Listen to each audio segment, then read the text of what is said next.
Ertugrul ڈرامے میں دیکھے جانے والی منگول سلطنت کا خاتمہ کیسے ہوا، کیسے چند دینار سے خریدے ہوئے شخص نے سلطنت کا خاتمہ کیا، جانیں گے آج کی ویڈیو میں۔ ناظرین، آپ لوگوں نے یہ مثال تو سنی ہوگی کہ ہر عروج کو زوال ہوتا ہے۔ یہ مثال کئی موقعوں کی طرح اس وقت بھی ثابت ہوتی نظر آئی جب پوری دنیا پر راج کرنے والی منگول سلطنت زوال کا شکار ہوئی۔ اس سلطنت کی بنیاد تیموجن نامی ایک سپاک نے سن 1206 عیسوی میں رکھی تھی، جسے بعد ازاں چنگیز خان کے خطاب ملا تھا۔ اس سلطنت نے یورپ سے بحیرہ جاپان تک اور سائبیریا سے ایرانی سطح مرتضی تک سفر کیا۔ اس طرح اس وحشی قوم نے دہشت کے سبب چند دہائیوں میں ہی دنیا کو اپنے لپیٹ میں لے لیا۔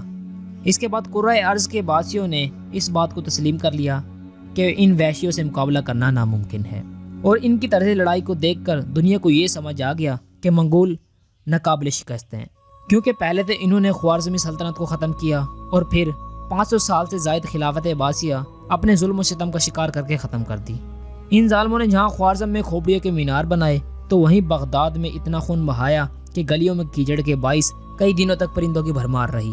یہ وہ وقت تھا جب مسلمان نفسیاتی طور پر کسی مقابلے کے قابل نہیں تھے، کیونکہ ایک کے بعد ایک مسلمانی سلطنت شکار ہونے کی وجہ سے مسلمانوں کو اندر سے ایک جھٹکا لگا ہوا تھا۔ لیکن پھر بھی مسلم دنیا کی نظر مصر میں قائم مملوک سلطنت پر تھی، جو کہ منگولوں کو اگلا ہدف بھی تھی، جس کی شکست مسلمانوں کے سیاسی وجود میں آخری کیل ثابت ہوتی۔ مملوک سلطنت یہ جانتی تھی کہ یہ ظالم منگول اب ان کی طرف رخ کریں گے، لہٰذا تمام تر تیاریاں کیے یہ مصری مملوک انتظار کرنے لگے، جس کے بعد ستمبر سن 1260 میں انجلود کے مقام پر یہ مارکا شروع ہوا۔ یاد رہے دوستو، اس میدان کو انجلود اس لیے کہا جاتا ہے کہ یہاں حضرت داؤد علیہ السلام نے جالود نامی ایک ظالم اور جابر بادشاہ کو شکست دی تھی۔ ناظرین، اس علاقے میں ہلاکو خان 3 لاکھ کا لشکر کے ساتھ حملہ آور ہوا تھا۔ ماضی کی جیتی جنگوں کی وجہ سے غرور اور تکبر کا شکار یہ منگول مسلم کو دنیا سے ختم کرنے کے ارادے میں طوفان کی طرح میدان میں کھڑے تھے۔ لیکن اس بار منگول کے مقابلے میں عام لوگ نہیں تھے، بلکہ وہ مملوک تھے جن کی قیادت رکن الدین بیبرس نامی ایک بہادر کر رہا تھا۔ یہ وہی بیبرس تھا جو کبھی خود بھی فقط چند دینار کے عوض فروخت ہوا تھا۔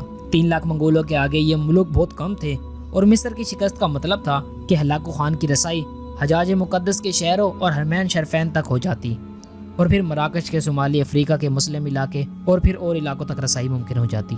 لیکن اس موقع پر اللہ کا کرم ہوا اور اس کی رحمت نے عالم اسلام کو بچا لیا، کیونکہ یکا یک ایک معجزہ رونما ہوا اور ہلاکو خان کو اپنی فوج کا ایک بڑا حصہ لے کر قراقرم جانا پڑا۔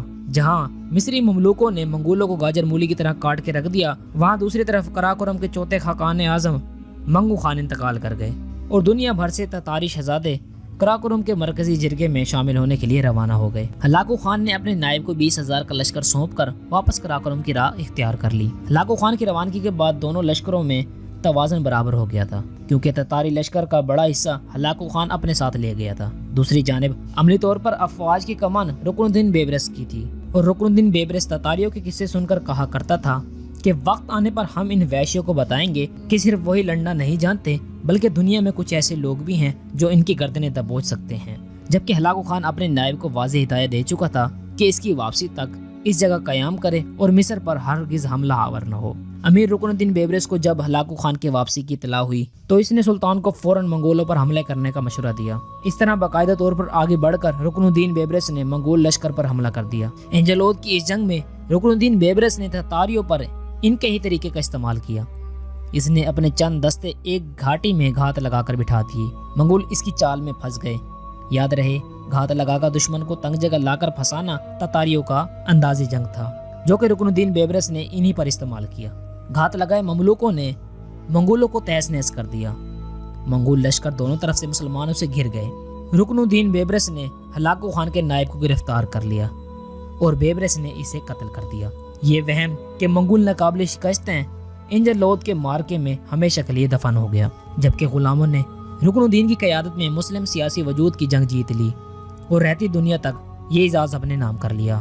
اس کے بعد آنے والے وقتوں میں بیبرس نے منگولوں کی فتح کیے ہوئے علاقے بھی واپس لے لیے۔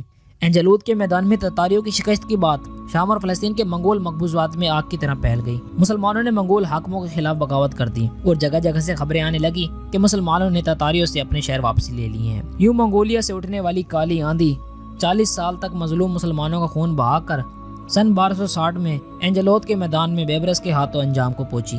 اگرچہ اس کے بعد بھی منگولوں نے مسلمانوں کے علاقوں پر حملے کیے، مگر ان کے ہمیشہ جیت جانے کا تاثر ختم ہو گیا تھا اور اب مسلمان ڈٹ کر ان کا مقابلہ کرتے اور ان کو تہس نہس کر دیتے۔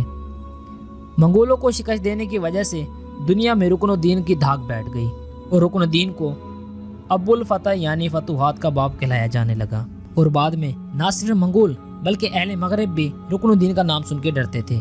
یاد رہے، رکن الدین بیبر صرف ایک فاتح ہی نہیں تھا بلکہ سمجھدار اور عادل حکمران بھی تھا۔ دوستو یہ تھی ہماری آج کی ویڈیو پسند آئی تو ویڈیو کو لائک کریں، دوستوں کے ساتھ ضرور شیئر کریں، مزید ویڈیو کے لیے چینل کو سبسکرائب کر لیں۔ شکریہ۔